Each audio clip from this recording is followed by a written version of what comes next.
Srikakulam TDP కార్యాలయం manager Gorle Mohan Krishna గురువారం రాత్రి హత్యకు గురి కావడంతో కుటుంబ సభ్యులను ఎమ్మెల్యే గొండు శంకర్ పరామర్శించారు. శుక్రవారం రిమ్స్లో మృతదేహానికి పోస్టుమార్టం నిర్వహించనున్నారు. పోలీసులు దర్యాప్తు చేస్తున్నారు. దర్యాప్తుపై ఎమ్మెల్యే మాట్లాడి త్వరలో నిందితులను పట్టుకోవాలన్నారు.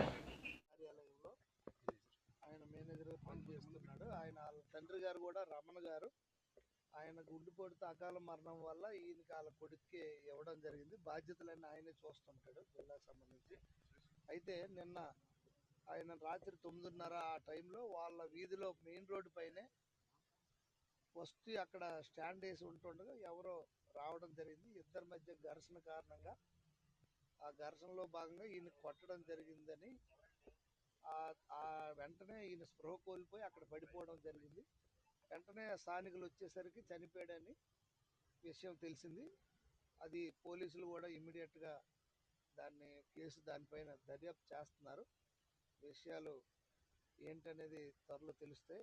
అయినా చాలా బాధాకరం. ఎందుకంటే పార్టీకి వాళ్ళ కుటుంబం ఎప్పటి నుండో సేవ చేస్తూ వస్తుంది. వాళ్ళ నాన్నగారు కూడా తెలుగుదేశం పార్టీ అభిమాని.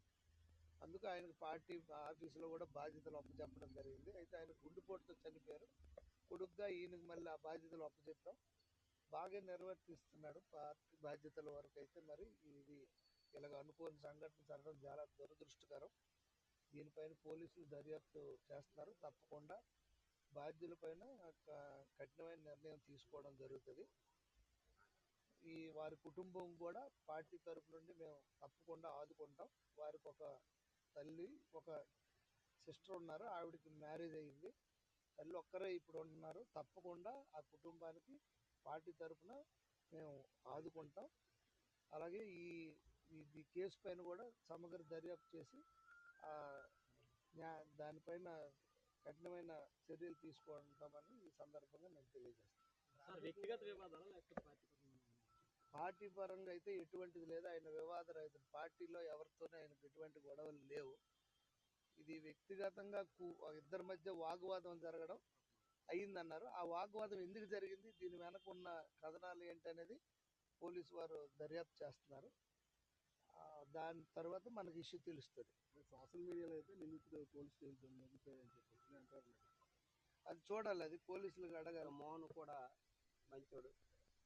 ఎప్పుడు నుండో టీడీపీ ఆఫీసులో పనిచేస్తాడు. అందరూ కూడాను అయ్యో రామ అన్నాడు తప్ప బాగా చచ్చిపోయాడని చెప్పి ఎవరు అనట్లేదు. మంచి పేరు ఉంది ఆయన కూడా. ఈ విధంగా ఉంటున్నాయి. నిన్న సాయంత్రం నేను రాత్రి 10:30, 11 ఆ ప్రాంతంలో మోహన్ కృష్ణ వీధిలో కూర్చుంది. ఇతను తనకు మంచితనం వల్ల ఎవరైనా అంతకుముందు కూడా ఒక ఇద్దరు పిల్లలు ఆ ఇద్దరు పిల్లలు కూడా చెప్పాడు, ఎందుకురా ఈ టైం ఇప్పుడు రోడ్డు మీద తిరుగుతాను అని చెప్పాను. పిల్లలు కూడా కేకలేస్తే లేదని వెళ్ళిపోతానని అని చెప్పాను. వాళ్ళ తర్వాత ఈ గుంటడు వచ్చాడు. ఆ ఇద్దరు పిల్లలు కూడా అడిగాం. వాళ్ళ ఇద్దరు పిల్లలు అడిగితే మాకు గెలిచాడు సార్, నేను వెళ్ళిపోయాను సార్. ఈ పిల్లడు వచ్చాడు. ఈ పిల్లడు వచ్చిన తర్వాత వీడు కూడా ఎందుకురా ఈ టైం అప్పుడు తిరుగుతానని చెప్పి ఆ పిల్లడిని కూడా గట్టిగా అడిగాడు. ఆ గట్టిగా అడగడంలో వీళ్ళిద్దరి మధ్య ఏదో జరిగినట్టు సంభాషణ అయిపోయిన తర్వాత నువ్వు ఇలా తిరగబట్టి అంటారా మీ కుటుంబం అలాగైపోయింది, రోడ్డును పడిపోయింది అని చెప్పి కొద్దిగా హార్ష్గా ఏదో మాట్లాడినట్టు మా సమాచారం. ఈ హార్ష్గా ఆడిన దాని మీద ఎప్పుడైతే అలాగా అన్నాడో ఈ హార్ష్గా ఎవరైతే మనోహర్ ఉన్నాడో మనోహర్ మీద ఈ తనకి ఎడమ బొగ్గు మీద ఫిస్ట్ ఇచ్చాడు. మోహన్ కృష్ణకి ఒక ఫిస్ట్ ఇచ్చాడు. ఫిస్ట్ ఇచ్చిన తర్వాత అతను కాకపోతే అతనికి సెల్ ఫోన్ లాక్కుంటాం అని చెప్పి మళ్ళీ కొట్టాడు.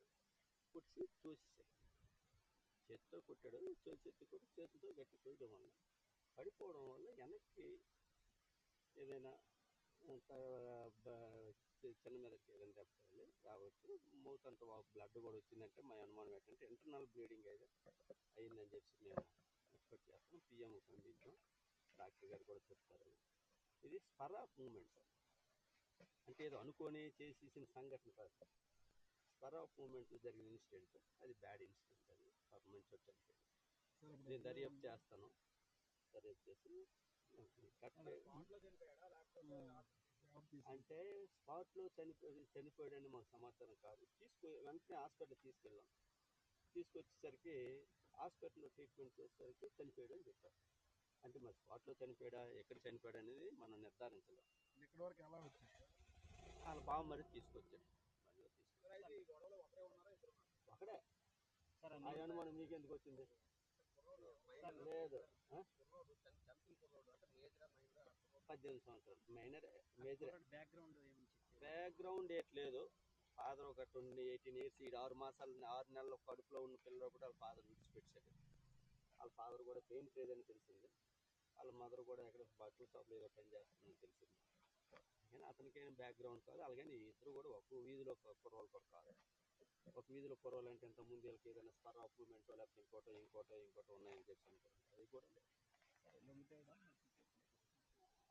అందరూ అంటారు పోలీస్ స్టేషన్కి వచ్చారని అంటారు, కానీ ఇప్పటివరకు మనకు సమాచారం నా దగ్గర అయితే లేదు.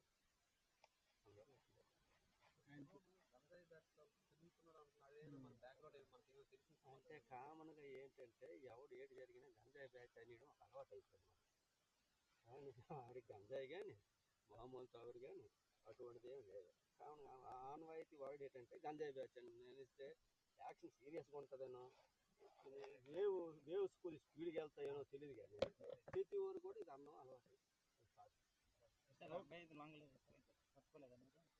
ఇప్పుడు వరకు పట్టుకోలేదు ఇంకా.